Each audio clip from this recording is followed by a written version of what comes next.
Two worlds, one you can see, and one that sees you. The supernatural realm is real, it's close, and sometimes it crosses over. When it does, nothing is ever the same. America's Lady of Supernatural Thrillers, Marianne Paul, is here to take you straight into the shadows.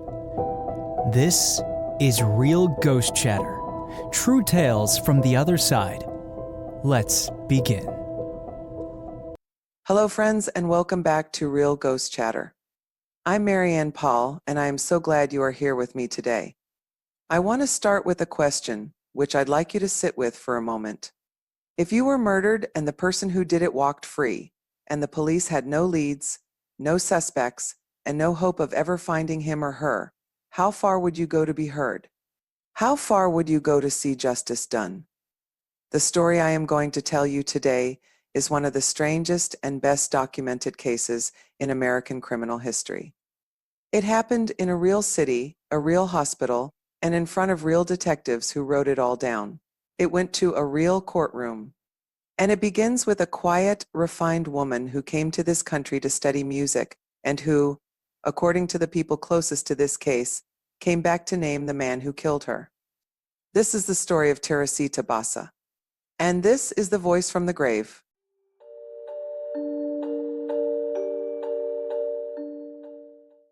Teresita Basa was born in the Philippines in 1929 into an aristocratic family.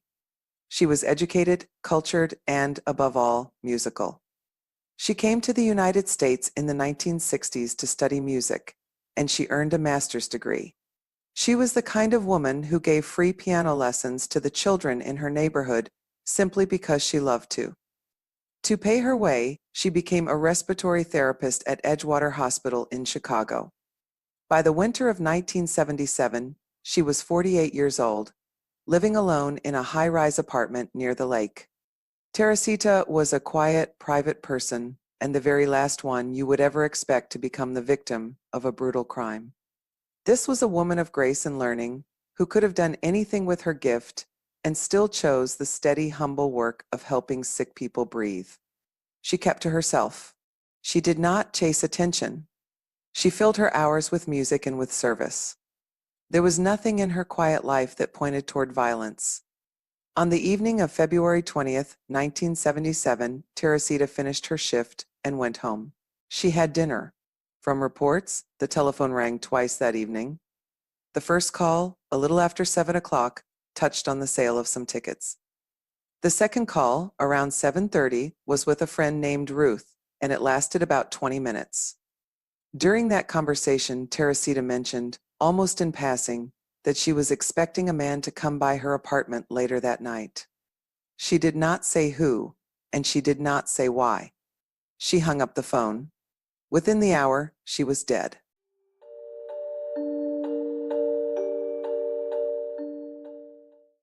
A little before 9 o'clock, neighbors smelled smoke. The building's janitor traced it to Teresita's apartment and called the fire department. When the firefighters forced their way in and put out the blaze, they found something that has haunted everyone connected to this case ever since. Teresita Basa lay on the floor, beneath a burning mattress, with her own kitchen knife buried in her chest. The killer had stripped her and staged the scene to look like an attack of passion, then set the fire to destroy the evidence. But the fire was caught too soon, and the truth survived the flames. Yet the truth did not help the police at all. The autopsy showed she had not been assaulted, which meant the staged scene was exactly that, a lie told with her own body to send the detectives down the wrong road. There seemed to be no motive, and nothing obvious was missing. The fire had eaten most of the physical evidence. Detectives Joseph Stahula and Lee Eplin worked the case hard. They ran down what leads they had. They came up with nothing. Days became weeks. Weeks became months. There is a particular weight to a murder that goes cold, a sense that the dead have been failed, that someone walked away laughing. The Basa file sat, and the trail went colder with every passing week, and the man who had done it went on with his ordinary life, clocking in and out of the very same hospital where Teresita had once worked. There was only one small, strange detail left behind. A note in Teresita's own handwriting, found in her apartment. It read, "Get theater tickets for AS. Nobody knew who AS was, at least not yet."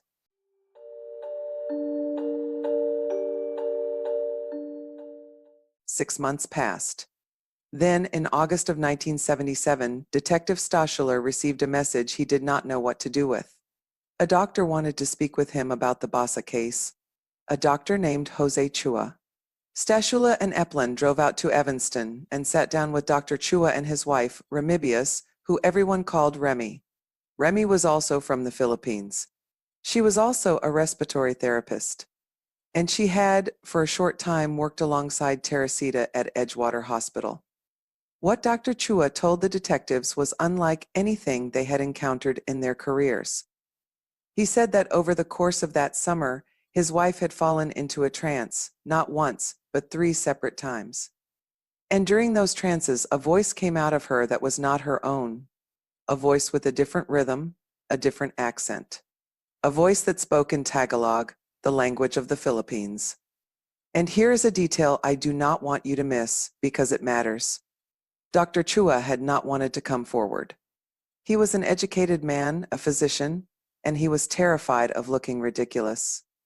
He had sat on this for weeks, hoping it would simply stop, hoping he would never have to walk into a police station and say the words out loud.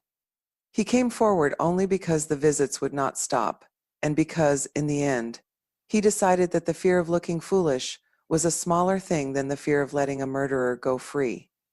The first time it happened, Dr. Chua was reading nearby while his wife took an afternoon nap. She began to speak, and what she said was this: "Doctor, I would like to ask for your help. The man who murdered me is still at large." Frightened, Dr. Chua asked the voice who it was, and the voice answered, "I am Teresita Basa."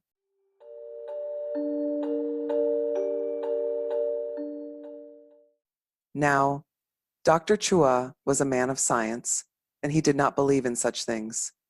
So he did what a rational man does. He demanded proof, and the voice gave it to him. Through Remy, the voice said the killer's name plainly: Alan Showery, an orderly at Edgewater Hospital. The voice said that Showery had come to Teresita's apartment that night under the excuse of fixing her television set, and that he had killed her and robbed her. But it did not stop there. The voice described the jewelry he had stolen. They were family heirlooms. It said that a particular pearl ring had been bought in France, a gift from Teresita's father to her mother. And then the voice did something that no overheard rumor could explain. It gave Dr. Chua the names of members of Teresita's own family, people who could identify that stolen jewelry if it were ever found. The initials on the note in her apartment, AS, were Alan Showery's. Detective Stashula was not a man inclined to believe in ghosts. He said as much for the rest of his life. But he was a careful detective, and he was being handed specific, testable facts. So he tested them. He looked up Alan Showery. The man was real. He did work at the hospital. He did live near Teresita's building. And his co-workers confirmed he had done odd jobs and errands for her in the past, that she had been kind to him, and that she had sometimes slipped him a little money because she knew he was struggling. There is one more thread worth pulling. According to the accounts of those close to the case, the voice did not come only once with all of this. When Dr. Chua hesitated after the first trance, when he told himself he had no real evidence, the voice returned a second time and pressed him. "Why have you not gone to the police?" It was insistent. It would not let him rest in his silence. Whatever you believe was happening in that house in Evanston, something would not let this matter drop. Then the detectives found Showery's girlfriend. They asked her a simple question. Had Alan given her any jewelry lately? Yes, she said. As a late Christmas gift, that February, he had given her several lovely new pieces. When Teresita's family was shown that jewelry, they knew it at once. The pearl ring from France and the other pieces that the voice had described, they had belonged to Teresita Basa.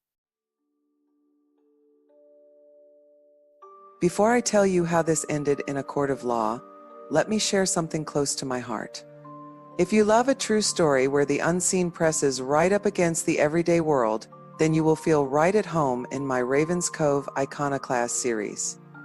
These are supernatural thrillers set in a small Alaska town where ordinary people come face to face with very real spiritual darkness and discover that the light is stronger. There is no profanity and nothing explicit, just genuine dread, genuine faith, and a story you can hand to anyone you love. The series begins with Raven's Cove, and the newest book, The Tide Weaver, is available now. You can find them all at mariampaul.com and on Amazon. Come walk those dark streets with me. Now, Back to a Chicago courtroom. Confronted with the jewelry, with the timeline, with his own initials on that note, Alan Showery confessed. He admitted he had gone to Teresita's apartment that night. He admitted that he had meant to rob her because he was short on his rent. He admitted he attacked her, staged the scene, and set the fire. He found only about $30 in cash, so he took the jewelry instead. The case went to trial, and the newspapers of the world could not resist it. Voice from grave names murderer, said the Boston Globe. The Chicago Tribune asked whether a voice from the grave had fingered a murder suspect. It became known forever as the voice from the grave trial. Remibias Chua testified. Her husband testified. Detective Stashula testified. The prosecution laid out the jewelry, the confession, the matching timeline, and the note. But Showery's defense fought back. They argued that Remy had simply made up the trances, that as a coworker she might have pieced together suspicions and dressed them in the clothes of a ghost story. On the stand, Showery suddenly took back his confession, claiming the police had fed him the details. The first trial ended without a verdict. But before he could be tried a second time, Alan Showery changed his plea. Around the second anniversary of Teresita's death, he pled guilty to murder, robbery, and arson. Some say he simply wanted a lighter sentence. Others have always wondered whether he received a visitor in his cell that he could not argue with.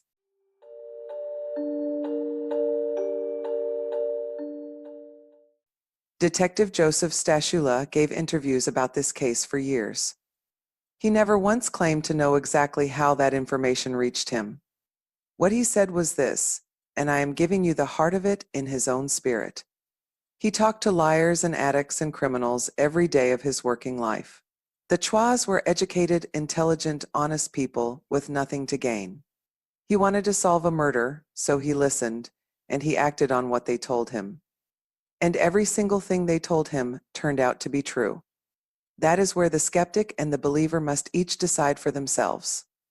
Maybe Remibias Chua knew more than she could safely say, and her frightened mind found the only way it could to set the truth loose. Or maybe, just maybe, a quiet woman who loved music and taught children to play the piano was not willing to let the man who killed her go free, and she found a way to be heard. I will tell you what I believe. And before I do, let me be honest about the hard part, because you are probably already thinking it. If justice matters so much to God, then why? Why are there so many other murders that go unsolved, so many families who never get an answer, so many graves that stay silent? I do not have a tidy answer for that. I would not trust anyone who did. We live in a broken world, and some wrongs are not set right on this side of heaven. I have made my peace with the fact that I cannot explain why one case breaks open and 1,000 others do not. But here's what I hold on to. Even the crimes that are never solved down here are not hidden from God, not one of them. The fire that hides a killer from the police hides nothing from him. And whether justice comes in this life, as it did for Teresita Basa, or whether it waits for the next, no act of evil ever truly disappears into the dark. It is seen. It is known, and it will be answered. That is not a promise that every mystery gets solved. It is a promise that no victim is ever forgotten. I believe we are surrounded every day by a world we cannot see. I believe that God can use the most unlikely vessels, like a sleeping woman in Evanston, a skeptical detective, a frightened doctor who almost stayed silent, to bring a hidden thing into the light. Alan Showery thought the fire would hide him. He was wrong.